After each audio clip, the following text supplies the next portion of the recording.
Thanks for visiting my reading room. I'm Nancy, reader and tutor, and this is my labor of love.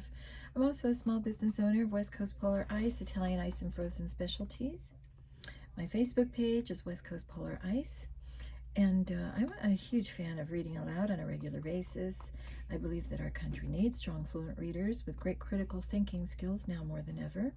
My mission is to build a love for reading, cover to cover, one book at a time. If you enjoy my channel, please like, share, and subscribe. Now, since we just passed the Halloween season, I'm going to be reading a few little spooky stories. These are all geared towards younger readers, of course. Cabin Creek Mysteries, The Haunting of Hillside School is what we will begin with this evening, with the assistance of some of my special effects extra noisemakers. Okay, so we begin. Chapter 1, Something's Out There. The old schoolhouse creaked in the autumn wind.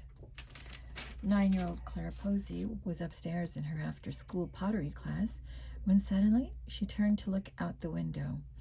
A girl's face, pale and round, was staring in. But how could that be? The art room was high up on the second floor. As Claire blinked, the face disappeared. Stunned, she blinked again, but all she saw were the mountains and stormy sky. When a sharp gust of wind rattled the window pane, she rubbed her arms, shivering. "David," she whispered to her cousin, who was beside her at the table. "Just a second." David Bridger was 10 years old and busy shaping a submarine out of his clay. Rows of miniature torpedoes covered his math book. His blonde hair hung over his eyes. "David, something's out there. A girl. She was looking in on us." "What?" He jumped up, knocking his chair to the floor. Hands sticky with clay, the cousins dashed to the window, followed by several other students who had heard the commotion. They all peered out. 2 stories below, the ground was carpeted with golden leaves. "Weird," said Claire. "There's no ladder or anything." "Maybe someone climbed this tree," David said. He wiped his hands on his shirt, looking out at a tall aspen. Its branches were nearly bare, its remaining leaves fluttering in the wind. 2 squirrels were chasing each other down its trunk, but there was no girl. "She had dark hair in 2 braids," Claire said. Ronald McCoy pressed his goopy hands to the glass, then smooshed the clay around, creating a mess.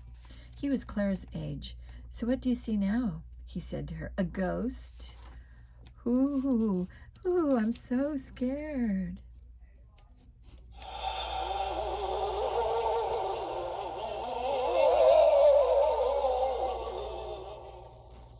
In the olden days, a girl got murdered there, so maybe she's haunting this place. "Boys and girls," called Miss Wiggins, clapping her hands for their attention. She was their art instructor and also taught ballet on Saturdays. "Return to your seats, please, and tidy up. Ronald McCoy, once again you'll be staying after class, this time to clean that window." Claire and David wiped off their table and washed up at the sink. Long ago, Hillside School had been a mansion, and this room had been a butler's kitchen. The town of Cabin Creek was so small, and the mansion was so big. All the children from kindergarten through 9th grade were able to attend Hillside. "Claire, let's get Jeff. Maybe he saw something too," David said, referring to his older brother, who was downstairs at his guitar lesson. "Ready?" "Yep," said Claire. Being practical and in a hurry, she dried her hands on the seat of her jeans instead of using a paper towel. She hefted her backpack to her shoulder. Her curly red hair was in a ponytail, which bounced as they rushed down the wide staircase. Jeff was waiting for them in the entry hall, neatly dressed in a sweater and collared shirt. When they told him what had happened, his brown eyes sparkled with mischief. He was 12 and always ready for adventure. "A ghost? Really?" Jeff grinned. He picked up his guitar case. "Okay, then, we better start investigating." The schoolhouse cast a long shadow in the late afternoon. The cousins searched the bushes for a ladder or a scaffold. They tried finding footholds in the large stones of the building to see if someone could have climbed up, but the cracks were too narrow, and the tree's branches weren't close enough to the second-floor window for anyone to have perched. Gazing up, they noticed a light in the art room. Ronald McCoy was cleaning the glass. When he looked down and saw the cousins, he stuck out his tongue at them. "That window's pretty high up," Jeff said, giving Ronald a friendly wave. "And there's no climbing ropes or pulleys," added David. "Claire, are you sure?" "Guys, I know what I saw. It was a girl with braids, dark hair. She was watching us." Claire zipped up her sweatshirt, stomping her feet to keep warm. Prepared as usual, she pulled mittens from her pocket and put them on. The air was growing cold. The aspen and oak trees were swishing in the wind.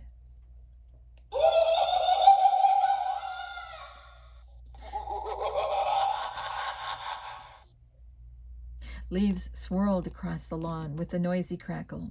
Jeff looked up at the storm clouds. "Guys, let's go home. Something's giving me the creeps." Chapter 2, The Terrible Tragedy. The cousins coasted their bikes down the hill from school, Jeff's guitar tied to the rack on his rear fender.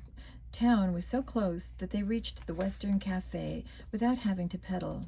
They said hello to Aunt Lily and Uncle Wyatt, Claire's parents, who were the cafe owners and often worked during the dinner hours.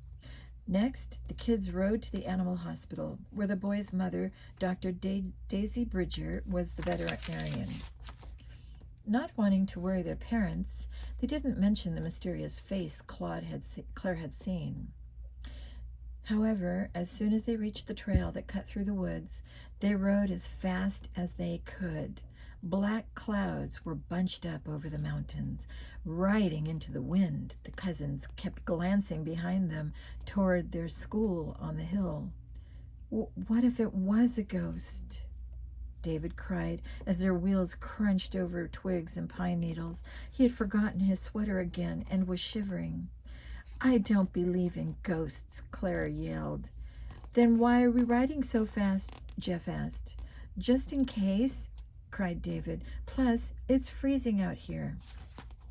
Soon, the trail opened up to the sandy beach, where their log homes faced the lake. For miles around, there was only forest and shoreline and the secluded Lost Island. No one else lived this far out except their trusted family friend, Mr. Welbeck.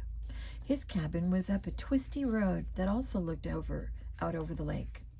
The old man greeted them at the boys' kitchen door, a dish towel over his shoulder. He wore a chef's apron that matched his white hair and white beard. "Your folks are working late," Mr. Welbeck told the kids as they petted their woofing and wiggling dogs. "I'm here to make sure you lollygaggers get your supper and to help with homework." There was a fire in the fireplace, and the cabin smelled good from spaghetti and garlic bread. David set the table while Jeff put out bottles of salad dressing. Claire poured 4 glasses of water. Then they fed their pets. There was old Tessie, the yellow lab, Rascal, the Scottish terrier, and Yum Yum, Claire's little white poodle with the sparkly pink collar. Finally, everyone was seated. Mr. Welbeck said a blessing, then tucked a napkin under his chin. "So, what did you rabble-rousers do today?" The cousins looked at one another. They shifted uneasily in their chairs. "Have I spilled the beans?" Mr. Welbeck asked them. "Never," Claire said. "Well then, out with it. What happened?" "Hillside School is haunted," David said. "Haunted? The old man sprinkled Parmesan cheese on his spaghetti, and then on his salad, and then on his bread. He said again. "Go on." When Claire explained about the murdered girl from the olden days, Mr. Welbeck set his fork down. "I've lived here all my life and never heard that whopper. But then there was that terrible tragedy. 2, actually." What? They wanted to know. They called their friend Mr. Welbeck because of the way he started his stories. The old man wiped his beard. "Well, back in the year 1918, Hillside wasn't a school yet. It was a mansion owned by the wealthy Tuttle family. 7 sons and a little daughter named Nettie. She was adored by all." Mr. Welbeck paused at the sound of rain splattering the windows. Coals in the fireplace hissed from wind in the chimney. Hearing the storm, the cousins scooted closer to one another for comfort. As you might imagine, he continued, with all those brothers, Nettie was a tomboy, but she also loved to dance and draw and play the piano. When an influenza epidemic swept the country, Claire raised her hand. You're interrupting me, young lady. I'm sorry, but what's an influenza? A virus, he answered. The flu. At first, Nettie's parents thought she was just chilled from swimming out at Lost Island with her brothers, even though it was summer. But at sundown, her shivers had turned to pneumonia. By midnight, when the doctor arrived in his carriage, Nettie was dead, poor thing, just 9 years old. The pandemic was quick and dreadful. That means people all over the world died. Jeff began cutting slices of chocolate cake and handing out spoons. David scooped ice cream. It was their traditional dessert with Mr. Welbeck. They were silent, so he would keep telling his story. Claire set a heaping plate in front of him. Anyhow, he went on, Mr. and Mrs. Tuttle were so heartbroken and worried their sons would also perish. The oldest boy was only 15 years old. Well, the family moved away from Cabin Creek. To honor Nettie's memory, they donated their mansion to the town to be used for a school. Peculiar folks, they insisted Nettie's attic bedroom stay exactly as it had been while she was alive. When I was a boy in class, we thought we heard piano music coming from behind those locked doors, but no one had been up there for years and years. Spooked us good. Now and then we'd see an odd little man hurrying through the woods behind school. Always carried a small sack, but who he was or what he was doing we never found out. You scallywags probably don't know there's a secret passageway to the attic. Their spoons stopped midair. Secret passageway? That's right. One of my classmates got lost in there. By the time they found the poor lad, he'd been dead a whole day. He had fallen through some rotten wood and landed in the basement. Chapter 3. A sound from nowhere. The next day was Friday, which meant that after school, the cousins went to their painting class together. They all got to work on projects to sell at the school's fundraiser. They kept an eye on the window, but no face appeared. When the hour was up, they rinsed their brushes in the sink. Suddenly, Claire looked toward the door. She looked around her, then she looked up at the ceiling. Guys, what's that sound? Jeff turned off the squeaky faucet. David stood still. Soon they heard the delicate notes of a piano. The music seemed to be echoing through a heater grate in the wooden floor. Miss Wiggins? Claire asked, waving her hand in the air. Miss Wiggins, where is that music coming from? The teacher cocked her head, listening. I imagine from the other wing of the school, she answered. She closed her eyes, smiling. Lovely. Mozart's Minuet in D major. But someone must be playing a CD. There are no pianos at Hillside School. No pianos? The cousins glanced at one another. That's right, she replied. We haven't had the money to replace the one ruined in a storm. Our leaky roof gets worse every year. In the hallway, the cousins whispered. There's a piano somewhere, said Claire. Jeff agreed. Whoever is playing keeps stopping to repeat notes, like they're learning a new chord or something. I do that on my guitar. It's definitely not a CD. What if it is Nettie's ghost? David asked. Remember how Mr. Welbeck said he heard stuff when he was a kid? Yeah, said his older brother. It's weird, all right. Come on, guys, let's see what we can find. The cousins stayed close together as they explored the halls. They kept stopping to listen for the piano. Hillside School was shaped like a giant U. After school, music and dance classes were down one wing, art and drama down the other. Many rooms upstairs in the Tuttle mansion had been divided into smaller ones. This was so children could have quiet areas to draw, dance, or practice their musical instruments. A window in every door allowed the teachers to check on their students from the hallway. Down the music wing, violins and flutes sounded like an orchestra warming up before a concert. In one of the rooms, a boy was playing scales on his trumpet. Next door to him was a clarinet. French horn over here, announced Jeff. Guitar, David reported from the other side of the hall. Claire jumped on her toes to see in a window. Oboe, she said. When they turned a corner, they could hear the Mozart minuet loud and clear. It's coming from room 12, cried David. But there's no window, Jeff said. I hear it too. Claire turned the knob. The bottom of the door was so warped it scraped against the floor. It moved only an inch. For a moment the piano music continued, then fell silent. The cousins froze. They waited and listened. They pushed the door open another inch, then another. Finally, they were able to squeeze through. The room was dark, except for a high round window. Cobwebs wobbled from the ceiling. Dust motes floated in a ray of afternoon sunlight. Hello, they said. Anyone here? They took their flashlights from their packs and flicked them on. Before them was a jumble of old wooden desks, chairs, and chalkboards. Hello, they called again. But the only sound was the creaking of floorboards as they crept among the shadowy furniture.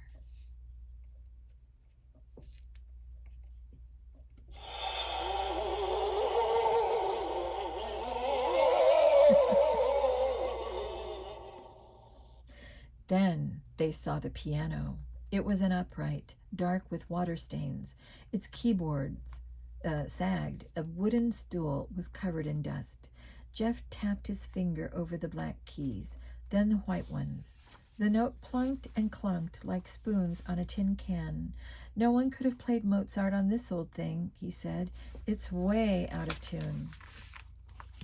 And look at this stool, said Claire. She drew a smiley face in the dust. No one has sat here in a million years. David shook his head. I don't get it. Someone was in here. We heard the music. He unzipped his backpack again, this time for his notebook. Quickly he drew the piano. Then he flipped to another page and sketched the cobwebs and round window. He was in the habit of drawing clues whenever they investigated a mystery. Jeff lifted his head. He sniffed the air. Claire did the same. Then David. They glanced around the room with worried looks. They sniffed and sniffed. An aroma of cinnamon filled the room. What's it coming from? Whatever it is, said Jeff, I think we could get out of here as fast as we can. Chapter 4, Bad News. The cousins hurried out of the dusty storage room, but the instant they dragged the door shut with the slam, the piano music started up again, and the strange odor grew stronger. The kids looked at one another with wide eyes. In a trembling voice, David said, Do ghosts smell like gingerbread or cinnamon? I don't believe in ghosts, Claire reminded them as she backed away from the door. Me neither, said Jeff. They broke into a run. They ran down the hall, around the corner, and downstairs. When they reached their lockers, they were out of breath. Should we tell one of our teachers? Claire asked the brothers. Her heart was still racing. They won't believe us. Maybe the spice is from something they're baking, Claire suggested. Let's look in their lounge. David was still holding his sketch pad. But what does that have to do with the music? It's spooky, all right, said Jeff. Oh, good. Here we are. The teacher's lounge had a faded couch and some chairs. There was a small refrigerator, but no stove, and the microwave was empty. Miss Wiggins was sitting at a table finishing a sandwich. She crumbled the wrapper into her brown lunch bag. Hello there, she said to the children. Are you having a party? David asked. The woman gave them a puzzled look. I'm waiting for my sister to pick me up. What are you three up to? We smelled a cake or something baking, Jeff said. Not at Hillside School, the teacher answered. I'm afraid this place is so run down, the fire department made us cancel our junior chef cooking classes. It's a real shame. We just don't have money to fix the ovens. From the street out front, a horn beeped twice. Oh, there's my ride, Miss Wiggins said, putting on her coat. Have a nice weekend, children. See you on Monday. The next morning, Jeff and David helped Claire rake leaves at their cabin. Then They rode their bikes to town, leaving Rascal home to keep old Tessie company.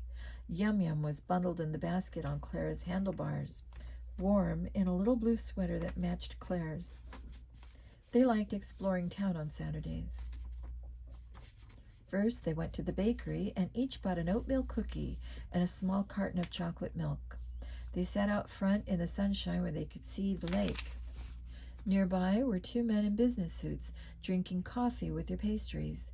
"It'll be a great site for vacation condos," one said to the other. "It has a view of the lake and the mountains." The other man nodded. "Can't wait till we own the land and can tear down the school. We'll make a fortune off all the tourists." The cousins couldn't help overhearing their conversation. "Excuse me," Jeff said. "Are you talking about Hillside School?" "Indeed we are. Are you students?" "Yes, but what do you mean about turning it into condos?" "Progress is finally coming to this town. Soon all the Cabin Creek kids will transfer to that big school in Fairfield." "Fairfield?" Jeff exclaimed. "It's miles away." "Don't worry, the bus will have a DVD player to pass the time. Pretty exciting, huh?" "No, sir, it's not exciting. Not one bit." Jeff crossed his arms, trying to stay calm. His brown hair was brushed neatly and his sweatshirt was clean. David, however, was wearing his clothes from yesterday and had misplaced his comb. He was disorganized, but he knew what he wanted to say. "We like riding our bikes from home," the younger boy explained. "We're free as birds." "That's right," said Claire. "Hillside is close to town where our parents work. We visit them after school. The only time we like riding a bus is when we visit Grandma or Grandpa." She hugged Yum Yum to her chest, remembering how she missed them. "Is that so?" The man's face turned red. He glared at the cousins. "Well, times are changing. Besides, that crummy old mansion is haunted. The sooner we tear it down, the better." Chapter 5. Strange Clues. Yum Yum growled at two boys who had come out of the bakery. One carried a bag of donuts, and the other had a rubber band stretched between his fingers and aimed at the poodle. "Cut it out, Ronald," Claire said, pushing away his hand. "Yum Yum remembers you from last time." Ronald McCoy was his older brother, Rex, a ninth grader. They had heard the man say Hillside School was haunted. "It's that girl's ghost," said Ronald. "Told you so."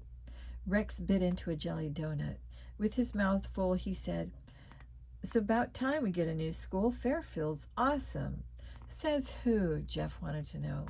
The McCoy brothers grinned at each other. Ronald shot his rubber band at a parking meter, then answered, "Our uncle works there. They have plenty of vending machines in the hallways, plenty of sodas and candy bars anytime you want. All the kids are cool." Rex laughed, spewing bits of jelly. "And the best part," he said, "so that there's no homework." "No homework?" Jeff and David gave cautious smiles. "You heard me," Rex replied. "No homework. That's the school for me." Without saying goodbye, the McCoys jaywalked across the street. "What if it's true?" Claire asked her cousins. "A school with no homework." "Yes," Jeff and David gave each other high fives. "No," cried Claire. "I mean, what if our school is haunted?" "Oh," said the boys. "Come on, guys. What if there really is a ghost? Maybe Nettie Tuttle is trying to keep the mansion from being turned into condos. That's why all this weird stuff is happening." David suddenly rummaged through his pack. He took out his sketchbook. "I just remembered something. Look." He showed them his drawing of the storage room. Beneath the cobwebs, he had sketched a framed portrait, partly hidden behind a tall grandfather clock. "It was dark, so I couldn't get a good look," David went on, "but I think this was a painting of an old-fashioned girl." Claire's mouth dropped open. "An old-fashioned girl? What if it's the girl I saw staring in the window?" "Let's go back for another look," said Jeff. "No way," Claire shook her head. "That room freaked me out."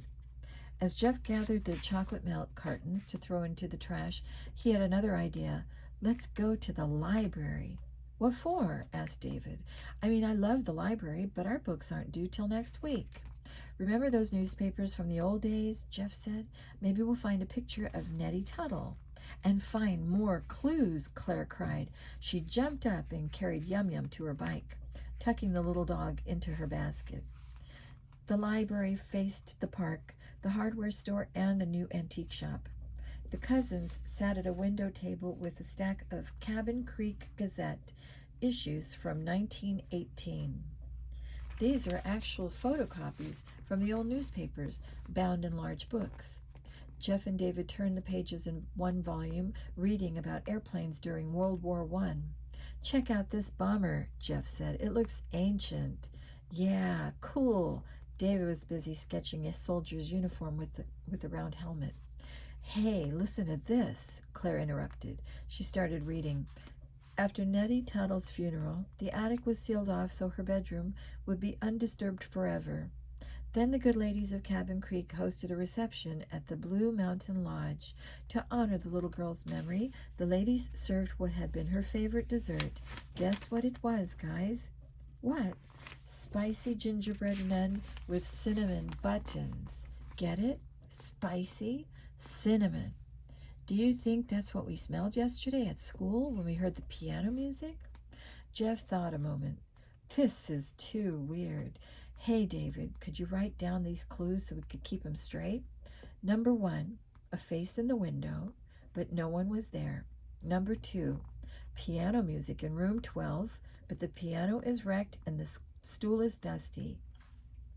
No one could have sat there playing a Mozart minuet. Number 3, David wrote, spicy smell, like baking cake, but no kitchen. Number 4, said Claire, spicy gingerbread men with Nellie's favorite treat. So what now? They asked one another. They gazed out at the park. Most of the trees were bare, except for the blue spruce where they had left their bikes. Yum Yum was sitting up in Claire's basket, ears alert. In her sweater and sparkly collar, she looked ready for action. Claire took a deep breath. Okay, guys, I've changed my mind. As long as Yum Yum comes with us, we can go back to that creepy room. I want to see that old-fashioned girl in the painting. Chapter 6, A Change in Plans. When the girls got on their bikes, they noticed a blue pickup truck pulling into the library parking lot. Cabin Creek Animal Hospital was painted on the driver's door. Dr. Daisy Bridger was waving from behind the wheel, her long blonde braid over her shoulder. There you are, she called, smiling. I saw your bikes. Hi, Mom, said David. Everything okay? Asked Jeff. Everything's fine, she answered. Put your bikes in back, then hop in up here with me. I need your help at home. Another storm's coming tonight. Maybe snow this time. We need to bring in firewood and finish raking before the leaves freeze to the ground. It's still sunny, so we have plenty of time. Okay, Mom. Jeff and David tried not to show their disappointment. They would much rather explore their haunted school with Claire, not go home to do chores. But last winter, when their father was killed in an avalanche, he had been a forest ranger. The boys had promised each other that they would help their mother without complaining. At least they would try. As the truck turned up the gravel road to their cabins, Dr. Bridger's pager started beeping. She glanced at it. Uh-oh, she said. Sorry, kids, but I've got to get back. Emergency. Listen, at 5 o'clock, Uncle Wyatt will pick you up so we can all have supper together at the cafe. Bring your dogs. Aunt Lily said they have the couch in the office all to themselves. Bye now, darlings. Thank you for your help. See you soon. Jeff pushed the wheelbarrow onto the porch with their last load of firewood. The logs were stacked under the wide eaves where they would stay dry. That should do it, don't you think? Looks good, Claire and David agreed. The cousins stared at the pile of leaves they had started raking several years ago, then looked out at the lake. Their red canoe was tied up at the dock, bobbing in the small waves. Sure is a pretty day, Jeff said. This might be our last chance to go out to the Lost Island before it snows. I'll get the life vests, David said. Claire grabbed their backpacks from the porch. They began calling out their checklist. Walkie-talkies and whistles, canteens, binoculars, first aid kit, chocolate bars. Okay, let's go. All summer, the 3 children had paddled to and from the island with their dogs, so it took only a moment before they were on their way across the bumpy lake, water sloshing against the hull. Lost Island loomed ahead. Its forest hid the path to their secret clubhouse. As soon as they glided into the cove, the dogs jumped out and splashed ashore. The kids dragged the canoe onto the beach so it wouldn't float away, then set off through the woods. They hiked along a spongy trail of leaves, crimson, yellow, and pink. "Fort Grizzly Pa!" they cried when they came upon the ancient log cabin. They had replaced a crumbled wall with a picket fence. It had a little gate, which they had used as their entrance. Inside, a pine tree had rooted itself in the dirt floor and was growing up through the roof. Its low branches served as a clothes rack, and knotholes in the trunk made perfect cubbies for storing Band-Aids and packs of gum. A stone fireplace was full of twigs and pine cones that had dropped into the chimney from other trees. After inspecting the dirt for footprints, the children agreed only squirrels and raccoons had been in their fort. "Guess everything will be safe till spring," Jeff declared. "So, Lookout Tower, here we come," cried Claire. She led her cousins to the tall oak, where they had built a pulley system for delivering snacks. A platform was up top. As they climbed the bare limbs, they could see the huge lake and surrounding wilderness. With their binoculars, they surveyed the town and the marina, where most of the boats had been put into storage. Chairlifts on the ski hill dangled over brown slopes not yet covered with snow. All of a sudden, wind shook the branches where they were sitting.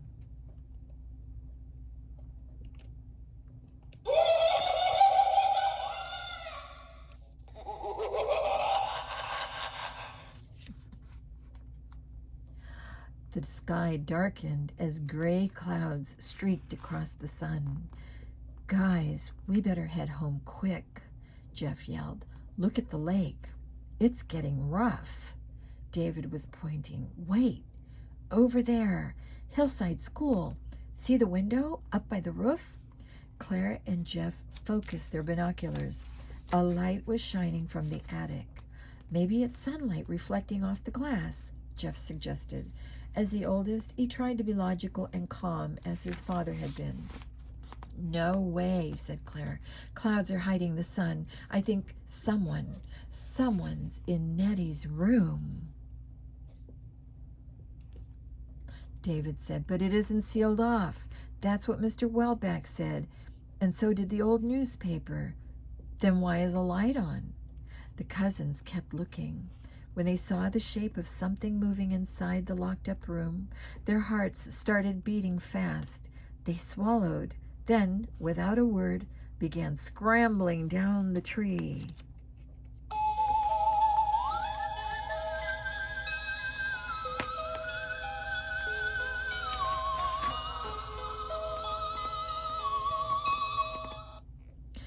Chapter 7, Rainy Night. Claire hung onto the dogs' collars as Jeff and David paddled the canoe through the choppy water. Their arms and faces were wet from wind-blown spray. They were still too nervous to talk about what they had seen from the lookout tower. When at last the boat bumped against the dock, they were shivering with cold. There was just enough time to put away the oars and life vests, then hurry inside to dry off. Just as they were zipping into warm jackets, Uncle Wyatt drove up in his Jeep. As usual, he was wearing his cowboy hat. "Hi, Daddy," Claire said when they crowded into the back seat with the dogs and their backpacks. "Hey, Uncle Wyatt," said the boys. "Thanks for picking us up." "How'd the leaf raking go?" he asked them. There was the clicking and snapping of seatbelts. "Well," Jeff cleared his throat, "we still have a lot to do, that's for sure." They reached the cafe just as it started to rain. There was the good smell of dinner and freshly baked pies, always friendly. Aunt Lily greeted the children with hugs, then showed them to the corner booth. She had her daughter's red hair and green eyes. "Boys, your mom will be here in a minute," she said about her sister, "and Gus, too." Gus Penny was Mr. Welbeck's real name. He often joined the two families for meals, while a waitress took care of the other diners. The Posies, Bridgers, and Mr. Welbeck sat down to meatloaf with roasted potatoes, salad, and applesauce. They passed around a basket of warm rolls. "I'm on duty tonight," Dr. Bridger told her sons. Aunt Lily and Uncle Wyatt are also working late, so after dinner, would you kids rather rent some movies and go home or stay in town for a few hours? The lodge is showing a film on mountain climbing. Or there's the Harvest Festival in the community center. Just be back here by 9. Jeff, David, and Claire kicked one another under the table. In the Jeep, they had whispered their plans. They knew what they wanted to do. "We'll stay in town," Jeff answered for the 3 of them. Mr. Welbeck looked at the cousins over the top of his spectacles. "You rascals are welcome to join me at the library for a school board meeting. We're trying to raise at least $1 million to fix the roof at Hillside and other problems. Otherwise, we'll have to sell to developers. Those city boys have stirred up quite a kerfluffle." Claire raised her hand. "Excuse me, what?" "An uproar, young lady. Kerfuffle means uproar. It was my school, too. We old-timers like our history, but mostly we don't want to bus you scallywags out of town. Gus, excuse me, we're grateful that you're standing in for us," said Uncle Wyatt. Mr. Welbeck nodded at Uncle Wyatt. Then the old man turned his attention to the dessert counter. "May we have some of Lily's blueberry cobbler tonight?" The cousins reached the schoolhouse steps, out of breath from running with their dogs from the cafe. They brushed the rain from their sleeves. Jeff tried the tall wooden door. Locked. "Let's check around back." With their flashlights, they crept alongside the stone wall to stay dry until they came to a wide overhang. Long ago, this had been the Tuttle's carriage entrance, where horses could stand out of the rain and snow. The children touched the door. To their surprise, it gave a loud groan, and ever so slowly, it swung open.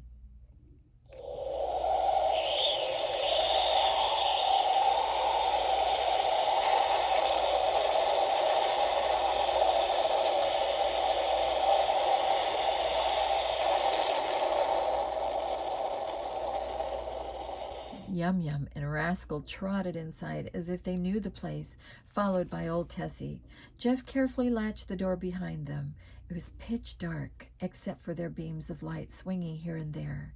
To the left were bumpy shadows of a narrow, steep stairway. "Think we can find Nettie's room from here?"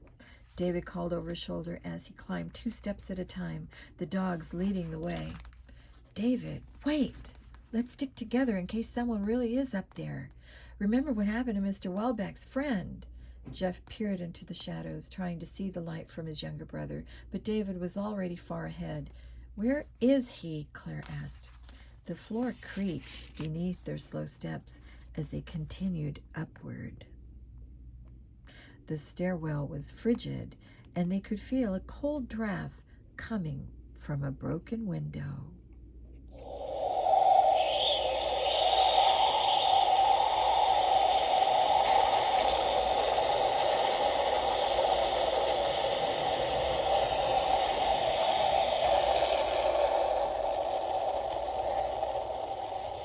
"David," they called, but there was no answer. Chapter 8, An Old Secret. The stairway seemed steeper and more narrow as Claire and Jeff followed it upward toward twists and turns. When they came to the second landing, their flashlights fell upon a long hallway. "Jeff, is this the music wing?" Claire asked. "Looks like it. We must have come up the back stairs." When they rounded a corner, they saw Tessie pacing in front of a door that was slightly ajar. She was whining and pawing at the wood, but the door wouldn't budge. "What is it, girl?" Jeff asked, petting her. He shone his light into the opening. "Claire, it's the storeroom. The little dogs must have squeezed through. David, you in here?" Jeff and Claire pushed the warped door until it scraped open. "David?" "Over here." He waved his flashlight from behind a stack of old wooden chairs. "What are you doing? We're supposed to stay together." "I'm sorry, Jeff, but Rascal and Yum Yum went crazy, like they were chasing a squirrel or something. I had to find them. Check this out. It's what Claire wanted to see." The younger boy was shining his light on a painting. It hung on the wall, dusty and crooked. When Claire saw the girl with the dark braided hair, she cried. "That's the one. She was watching us through the window." "Really?" Jeff asked. Claire nodded. It was Nettie, all right. She hugged Yum Yum to her chest for warmth. The room was so cold she could see her breath. "So there is a ghost," said David, "and she's haunting our school. Now what?" Jeff pointed his light up at the cobwebs. They swayed from wind coming in through a crack in the wall. "I don't know," he answered. "Hey, smell that? Like someone's baking a cake again." "Sure do," said David. "And do you know what else? A few minutes ago, I heard that same piano music, but it stopped when I got in here, just like yesterday." Claire had recovered from her shock. With her flashlight, she studied the large painting. The girl was wearing an old-fashioned dress and high-buttoned shoes. A horse and buggy were in the background. A small plaque read, "Annette Tuttle, Spring, 1918. This must have been painted a few months before Nettie caught the flu.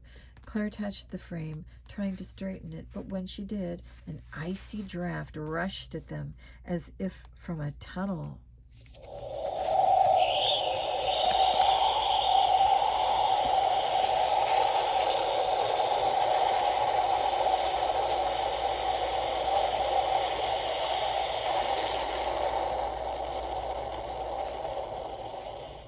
The children stared in surprise.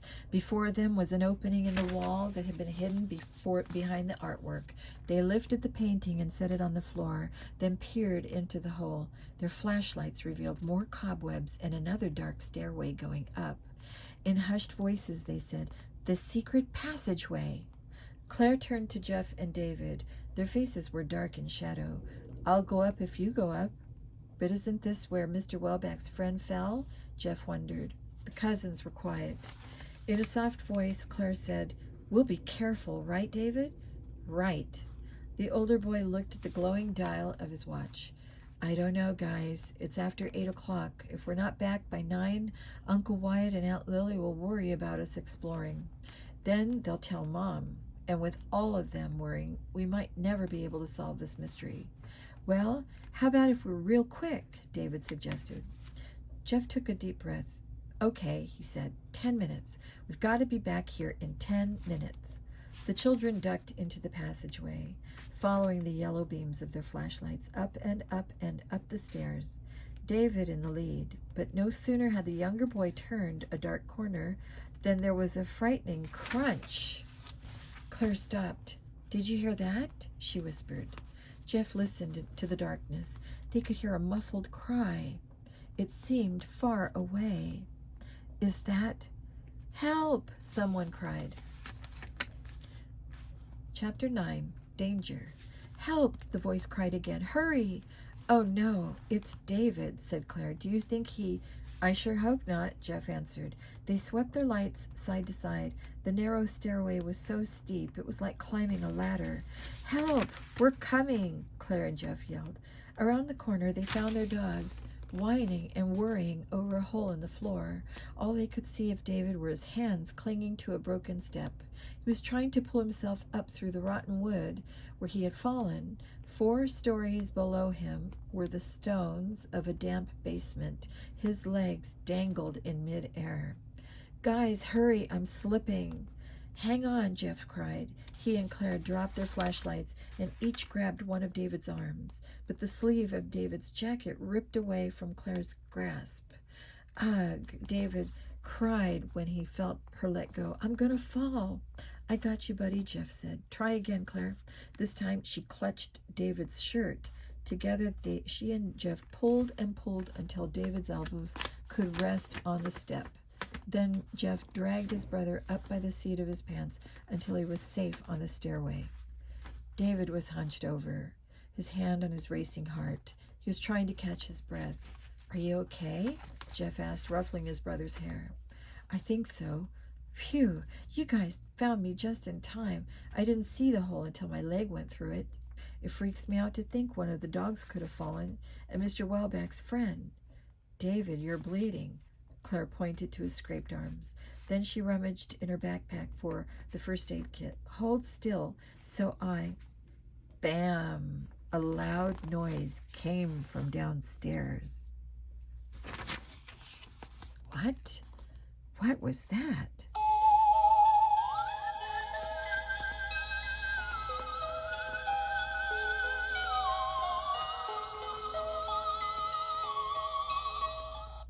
They listened.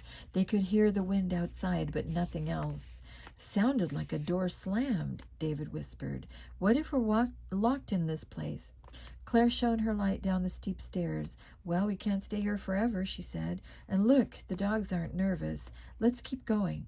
The children made their way back down to the storeroom. They rehung the painting, making sure it was straight, and hid the hole in the wall, and crept through the maze of furniture. The warped door was still ajar.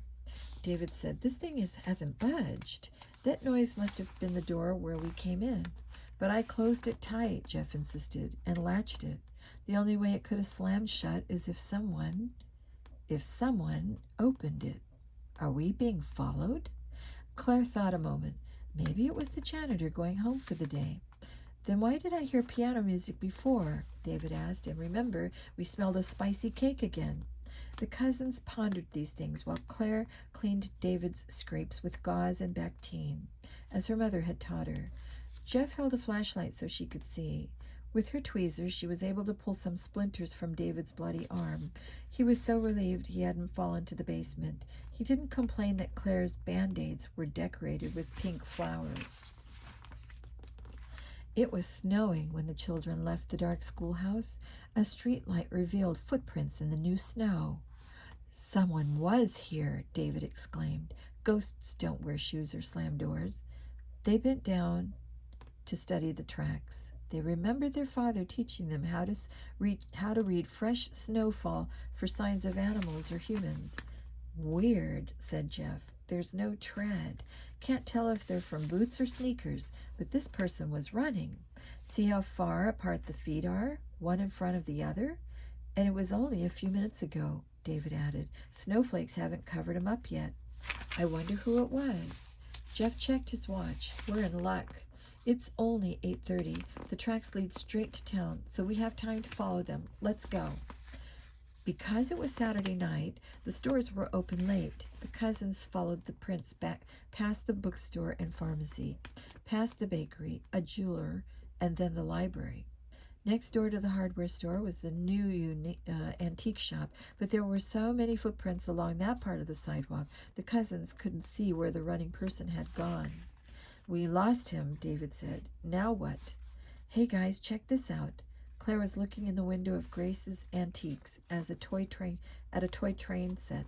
The locomotive was clugging along tracks that circled a display of old dollhouses past miniature street lamps. Okay, if we go in for a minute,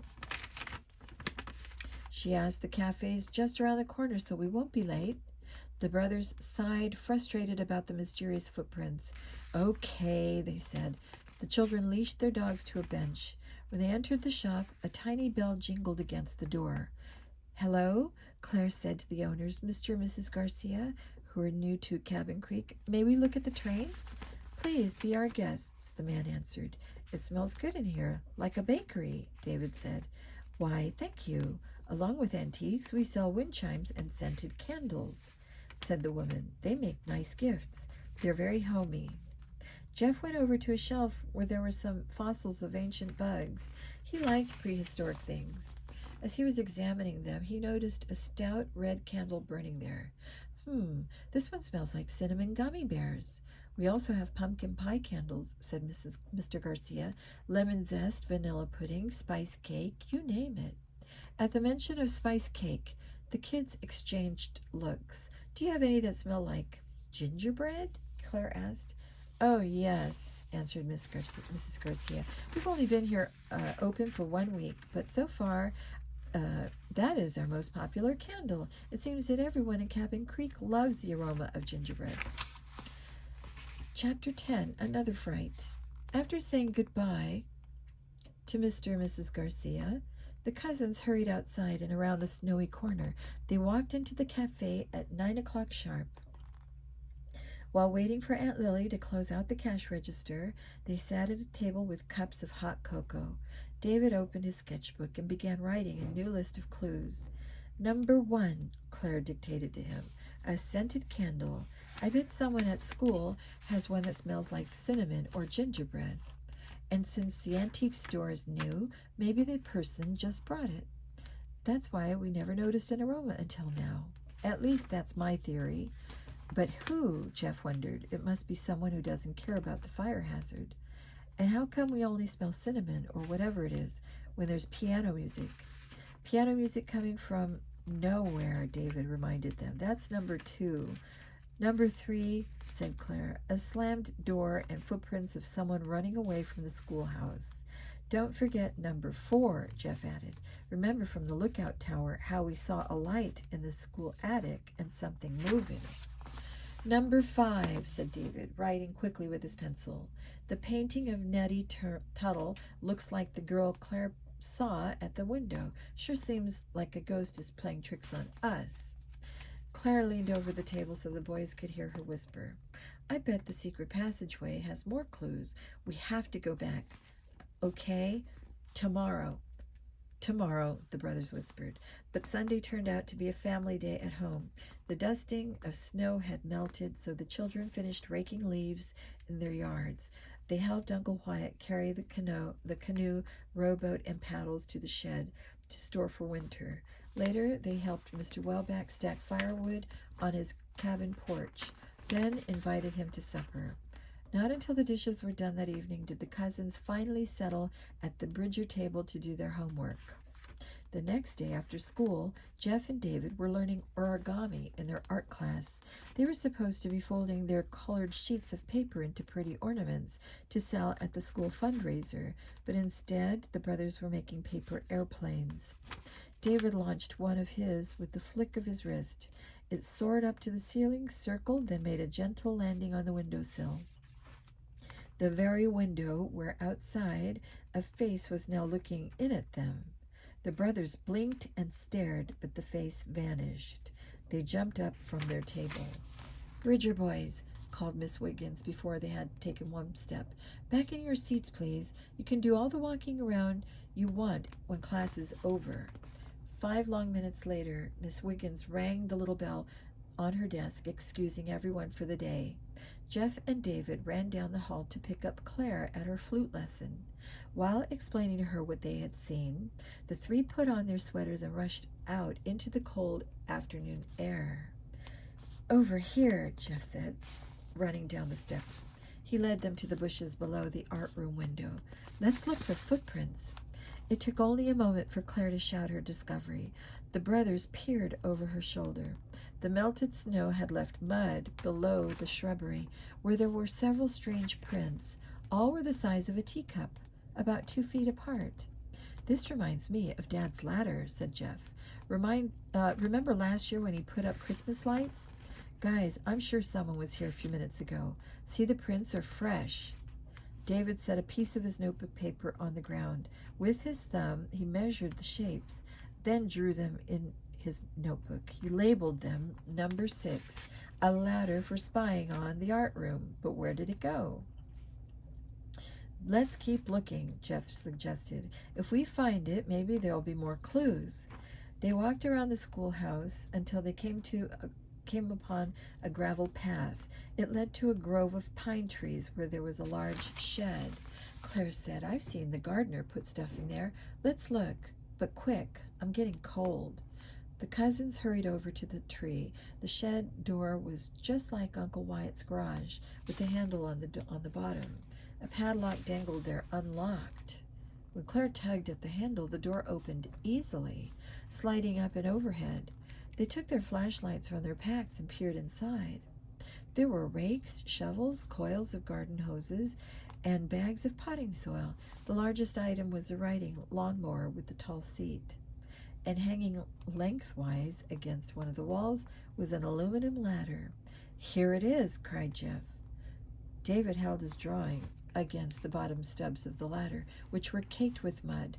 Perfect fit, he cried, and the dirt is still wet, so it's fresh. Now to find out who was using it and what for. A shuffling noise came from outside. The cousins turned just in time to see someone in a blue parka reach up for the door handle and roll it shut with a slam. Click went the padlock. Chapter 11, Locked In. The children rushed to the door. They tried to lift it, but it was locked from the outside. They banged on it and kicked. "Let us out!" They heard footsteps of someone running away. "We're all alone," Claire whispered. "Stay calm, guys," said Jeff. "Somebody's just trying to scare us." "Well, it worked," she cried. "This is a terrible kerfuffle. I don't like it in here." "Me neither," said David. They shone their flashlights around the dark shed, looking for something to pry open the door. Shadows wiggled along the walls like odd creatures. The air felt colder by the minute. Again, the children yelled and pounded on the door, hoping someone would hear them. They listened. The only sound was their breathing. David took his walkie-talkie from his pack. "I've had it. Time to call Uncle Wyatt." "Wait a sec, David." Jeff felt his courage returning. "If we call Uncle Wyatt for help, he'll definitely tell Mom. He'll probably report this to the principal, and then, Claire added, now also feeling brave, "it'll mess up our investigation." "Oh, yeah," said David. "I almost forgot." "So now," Jeff said, "let's figure this out while we're looking around. Who wants to scare us?" "Those developers," was David's quick answer. He'd been pondering this all weekend. "They want us to think the school is haunted, so we'll tell our parents. Then our parents will tell the school board. Then everyone will be scared and agree to sell. That way the developers can tear down Hillside, build condos, and make tons of money." Claire said, "Don't forget Rex and Ronald McCoy. They want to go to the new school in Fairfield because of the candy machines. Also, they think there's no homework. That's just dumb. School always has homework."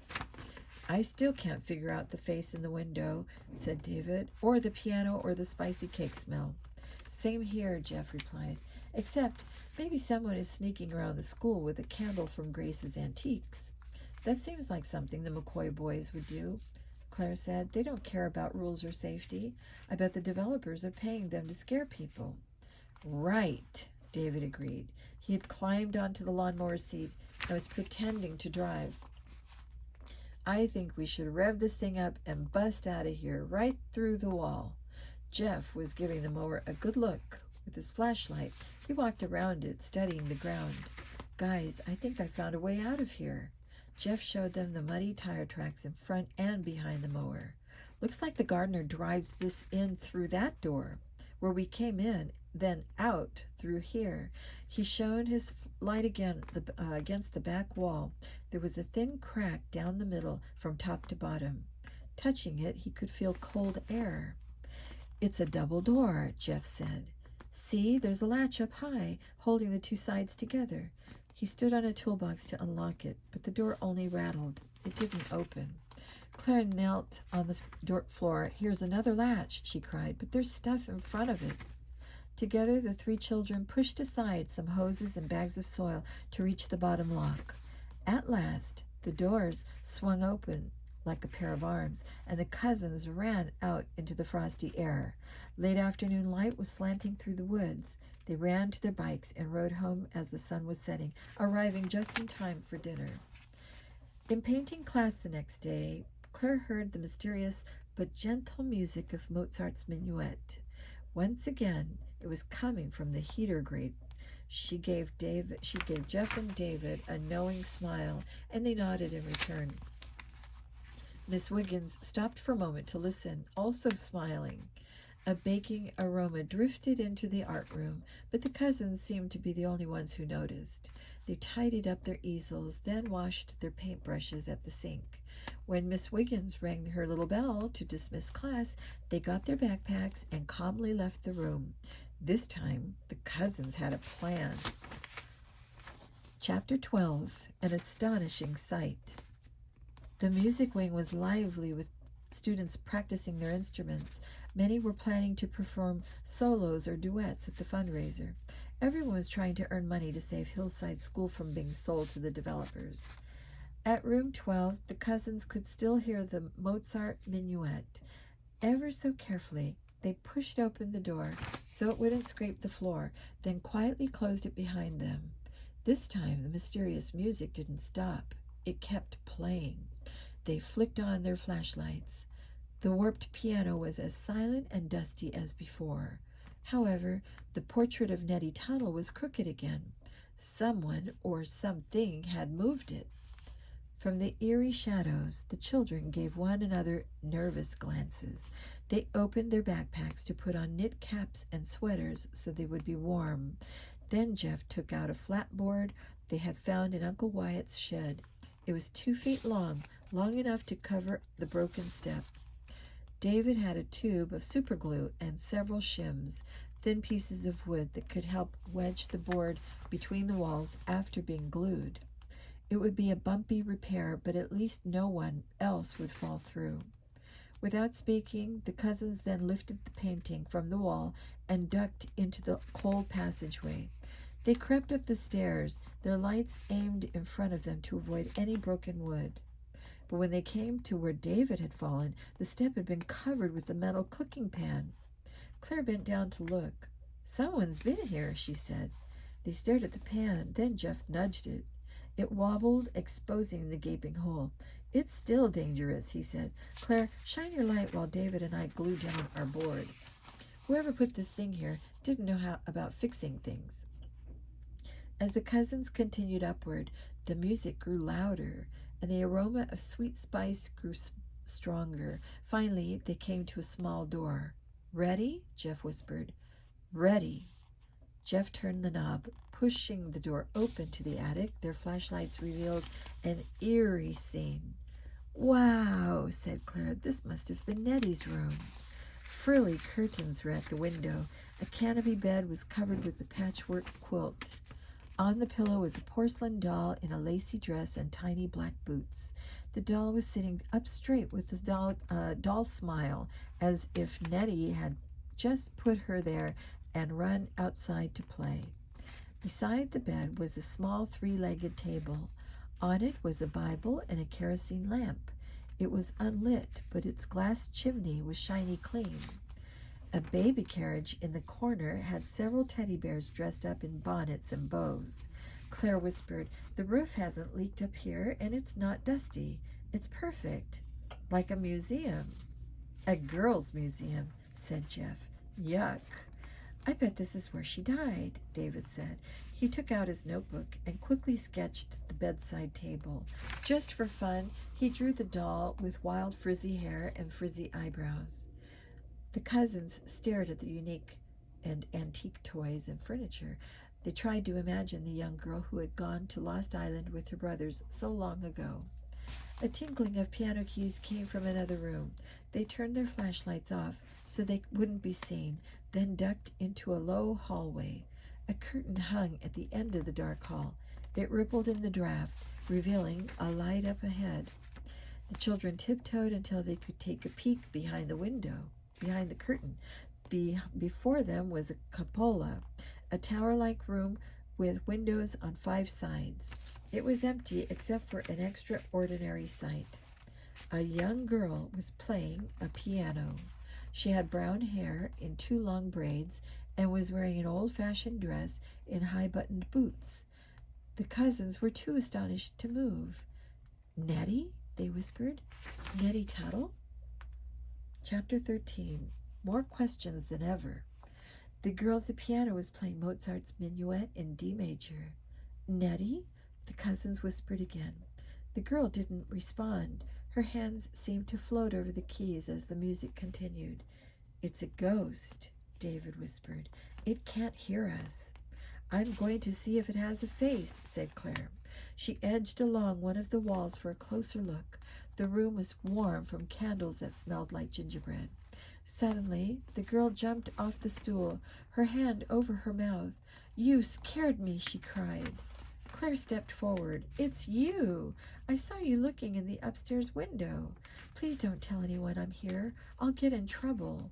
Now the boys came from behind the curtain. David touched the girl's shoulder. "You're not a ghost. Who are you?" "My name is Sophie." "Boy, do we have a lot of questions for you," Jeff exclaimed. "Do we ever," said David. Though the cousins were shocked to see this peculiar girl, they didn't forget their manners. They introduced themselves. Then they noticed the beautiful view. They could see the town of Cabin Creek and the surrounding forests. Blue Mountain Lodge looked pretty next to the marina and sparkling lake. Lost Island was in the distance, hidden behind a peninsula except for the very tip-top of its tallest tree, where the cousins had climbed with their binoculars a few days earlier. Turning back to Sophie, David said, "When we were in our lookout tower, we saw this room. A light was on. Have you been up here?" "Yes," she answered. "I've been coming every day for about a week. It's a long story, but we just moved here from River Valley." "You just moved here?" Jeff asked. He picked up one of the red candles. "We saw some of these in Grace's Antiques. The man and lady said the store opened a week ago. Are you?" "They're my parents. I'm Sophia Garcia. I bring candles to warm up the room." David crossed his arms with a hum.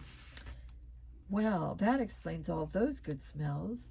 But why do you sneak up here in the first place? Candles can cause a fire, you know. And how come you aren't in school?" "And why are you dressed like the painting downstairs?" Claire asked.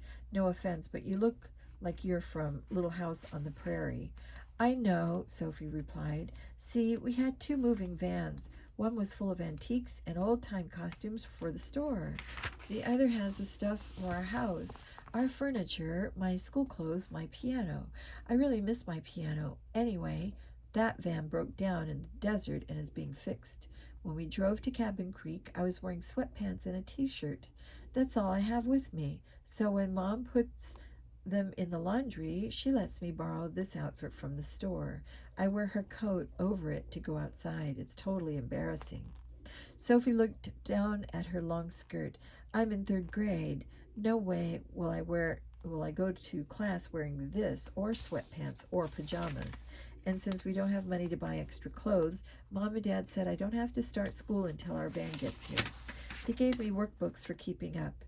After I read for an hour, I get to explore town on my bike."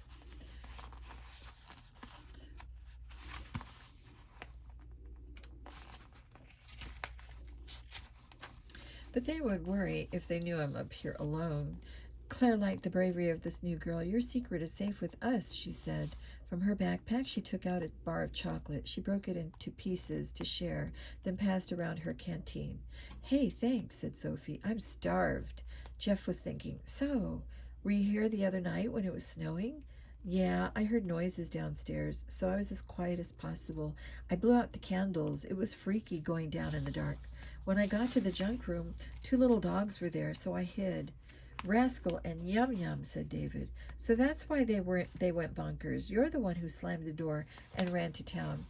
Sophie looked at the cousins quizzically. "You were here? I thought it was the janitor. He leaves the back door unlocked. I didn't want to see him because he already yelled at me for being on his ladder.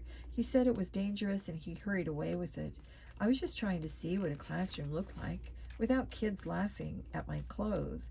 I promised him I'd never do it again, and I haven't." "Wait a second," David interrupted. "You only climbed the ladder once?" "Yep. But we saw a face in the window yesterday," Jeff said. "The ladder even left prints in the mud." "Well, it wasn't me. I promised the janitor I wouldn't. Then after that, someone locked us in a shed," Claire added. "We still don't know who or how come." Sophie's brown eyes were kind. "I would never do anything like that."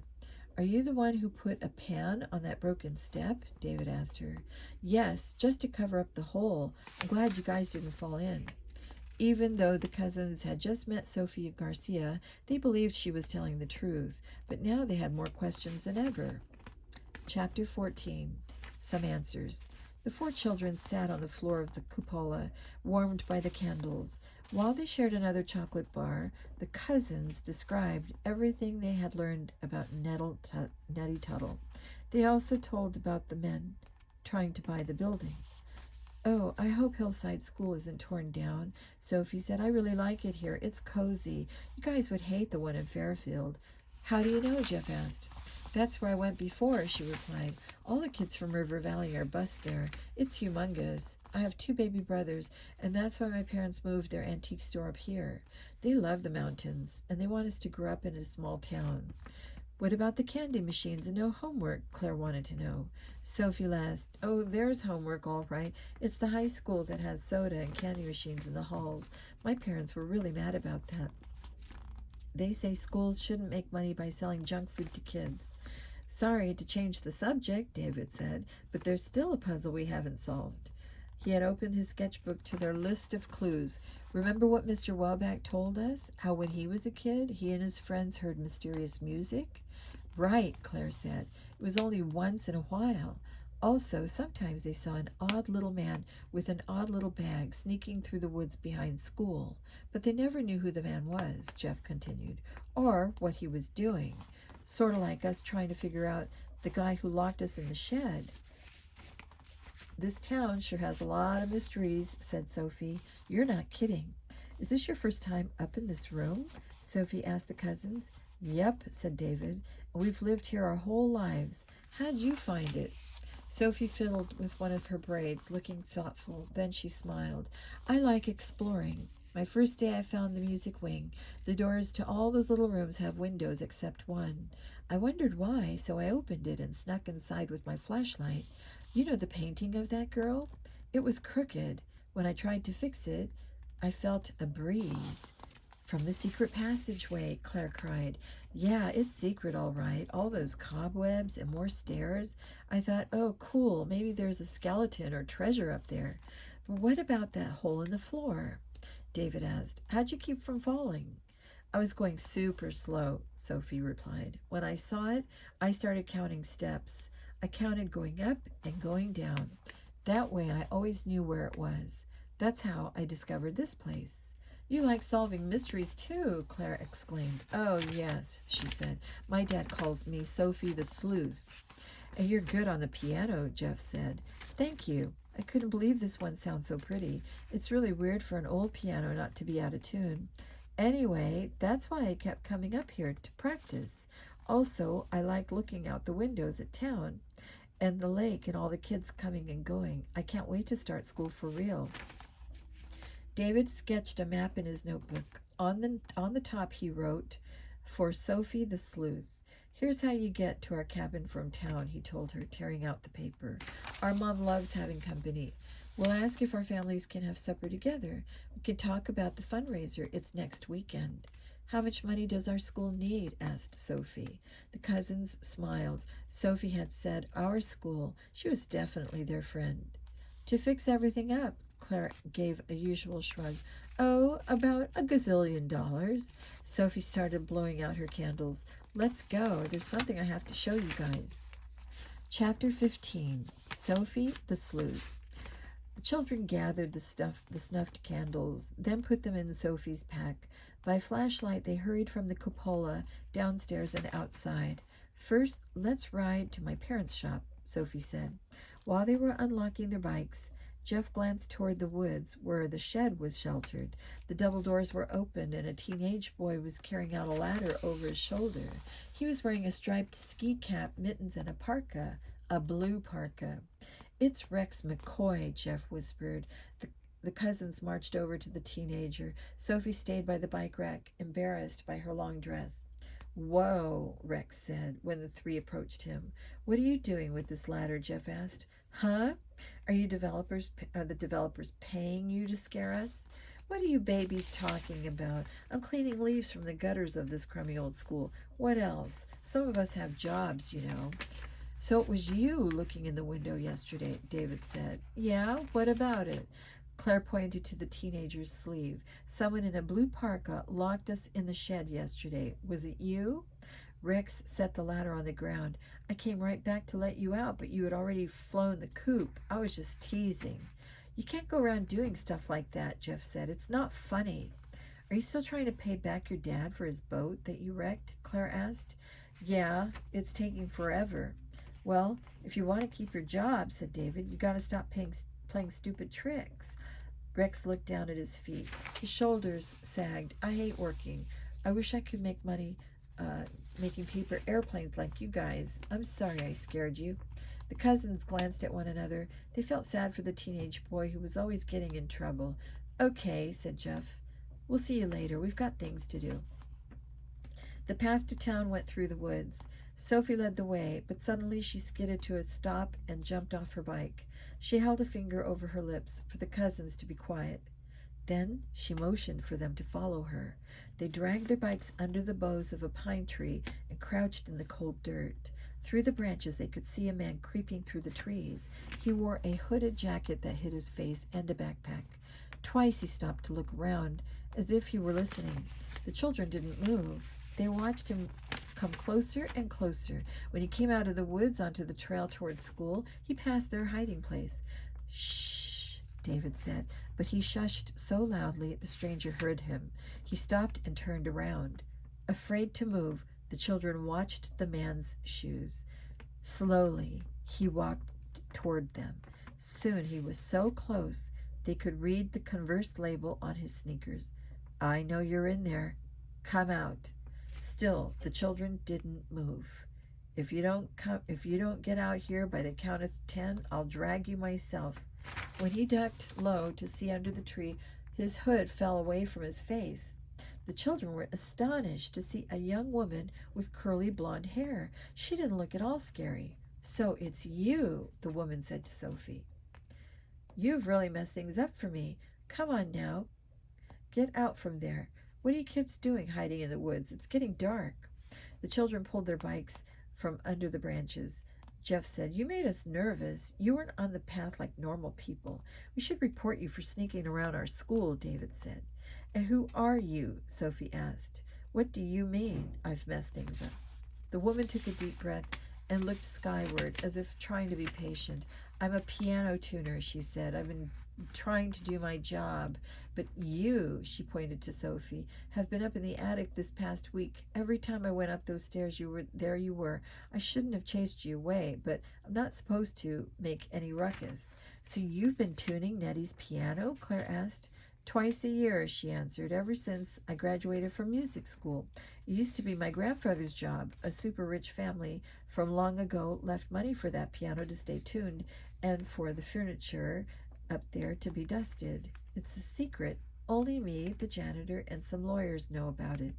"If it's a secret, why are you telling us?" asked Jeff. The young woman shifted the pack on her back. It rattled with her tools. "People will find out in a couple of weeks anyway. Everyone knows the school's going to be torn down. This is probably the last time I tune that thing before it goes to a museum. Well, I've got to get to work. You kids should let your parents know where you are." Chapter 16, A Final Surprise. Sophie and the cousins parked their bikes in front of Grace Antiques and went inside. The shop had a good aroma of flickering cinnamon and gingerbread candles. The miniature train click-clacked along its tracks in the window display, and Christmas carols played softly from a radio. "Mom, it's exactly like this one," said Sophie, pointing to a color photo in a book. "See, David drew a picture of it." David showed his sketch of the bedside table. "Phew," Mr. Garcia whistled. "From your description, Sophie, and from this drawing, young man, I'd say this is a pre-Revolutionary War tea table from Philadelphia." "That's a long name. What does it mean?" asked Claire. "It means," said Mr.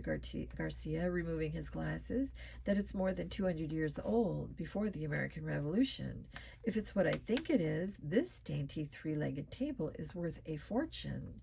"What kind of fortune?" Mr. Garcia gave the children a serious look. "For the moment, we'll forget you kids were in the attic without permission, but this little tea table could be worth, between $150,000 up to several $1,000,000. "What?" David cried. "Several $1,000,000? "Depends on its condition," Mr. Garcia went on. "My guess is, because the attic has been untouched all these years, we're looking at a table of great historic value. Benjamin Franklin or George Washington may have had their afternoon tea served to them on this." Claire stretched onto her tiptoes with excitement. "A gazillion dollars is just what our school needs." Now don't count your chickens before the eggs are hatched," said Mrs. Garcia. She too had brown hair and gentle eyes. "We'll inspect the table, then we'll talk to the school board. But from what the piano tuner told us, everything in the attic is to stay as it was in 1918. "That's right," said her husband. "We heard that nothing in the attic is ever to be removed or sold." 3 days later, Mr. Welbeck stood at the front of the meeting hall. His white hair and white beard were trim from a visit to the barber. He held up his hand for quiet. "Thanks for coming to our school fundraiser," he said in a deep voice, which silenced the crowd of families and townsfolk. We'll start with the clarinet solo in just a moment. First, an announcement. Jeff, David, Claire, and Sophie sat in the front row, eager to hear Mr. Welbeck's news. Sophie was spiffed up in a pair of jeans, purple sneakers, and a red sweater Claire had given her from her closet. Both girls had brushed their hair into ponytails and wore sparkly headbands. Some of you know about the Tuttle Foundation. Mr. Welbeck began. They donated their mansion to be used as a school back in 1918. No way, no how was anything in the attic to be disturbed. Well, our lawyers have been reading those old documents and found some good news for us. Claire raised her hand to ask what the good news was, but Mr. Welbeck just winked at her. There's a special clause, he continued. It says that if ever the mansion was in danger of being torn down, the school board has permission to sell Nettie's piano and other belongings, but only if the money would save the building. Since the stairway is so narrow, the Tuttles used pulleys and such to lift Nettie's furniture from the lawn up through a window. We'll do the same to get everything out. Mr. and Mrs. Garcia went up to the front and stood next to Mr. Welbeck. They introduced themselves. We're new to Cabin Creek and are eager to meet everyone. After the music program, please visit our booth. We'll be selling candles and wind chimes to help the school fund. Then Mr. Garcia explained that Nettie's little tea table was worth nearly $2 million.